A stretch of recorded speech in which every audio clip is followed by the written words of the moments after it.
പിണറായി വിജയൻ കേരള രാഷ്ട്രീയത്തിലെ അനുഭവസമ്പന്നനായ കാരണവരാണെങ്കിൽ വി.ഡി. സതീശൻ ആധുനിക രാഷ്ട്രീയത്തിലെ തന്ത്രശാലിയായ പോരാളിയാണ്. ഒരാൾ അധികാരം നിലനിർത്താൻ പോരാടുമ്പോൾ മറ്റൊരാൾ അധികാരം തിരിച്ചുപിടിക്കാനുള്ള ശ്രമത്തിലാണ്. വി.ഡി. സതീശന്റെയും പിണറായി വിജയന്റെയും രാഷ്ട്രീയ ശൈലികൾ തമ്മിലുള്ള പ്രധാന വ്യത്യാസങ്ങൾ അവരുടെ സഭാപ്രസംഗങ്ങളിലും തെരഞ്ഞെടുപ്പ് തന്ത്രങ്ങളിലും പ്രകടമാണ്.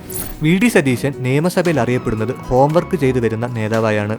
ഏതൊരു വിഷയത്തിലും കൃത്യമായ കണക്കുകളും മുൻകാല രേഖകളും സഹിതമാണ് ഇദ്ദേഹം സംസാരിക്കുക. മുഖ്യമന്ത്രിയെപ്പോലും പലപ്പോഴും ചോദ്യശരങ്ങളിലൂടെ പ്രതിരോധത്തിലാക്കാൻ അദ്ദേഹത്തിന് സാധിക്കാറുണ്ട്. വൈകാരികമായ പ്രസംഗങ്ങളെക്കാൾ യുക്തിഭദ്രമായ വാദങ്ങൾക്കാണ് അദ്ദേഹം മുൻഗണന നൽകുന്നത്. സർക്കാരിന്റെ നയങ്ങളിലെ പിഴവുകൾ നിയമപരമായി ചൂണ്ടിക്കാണിക്കുന്നതിൽ അദ്ദേഹം അതീവ ശ്രദ്ധാലുവാണ്.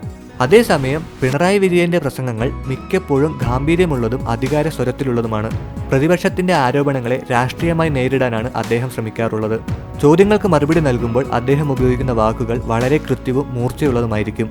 ഭരണനേട്ടങ്ങൾ അക്കമിട്ട് നിർത്തിക്കൊണ്ട് പ്രതിപക്ഷത്തെ പരിഹസിക്കുന്ന ശൈലിയും അദ്ദേഹം സ്വീകരിക്കാറുണ്ട്. വിവാദ വിഷയങ്ങളിൽ അദ്ദേഹം സ്വീകരിക്കുന്ന മൗനം പോലും പലപ്പോഴും രാഷ്ട്രീയ തന്ത്രമായി വിലയിരുത്തപ്പെടുന്നു.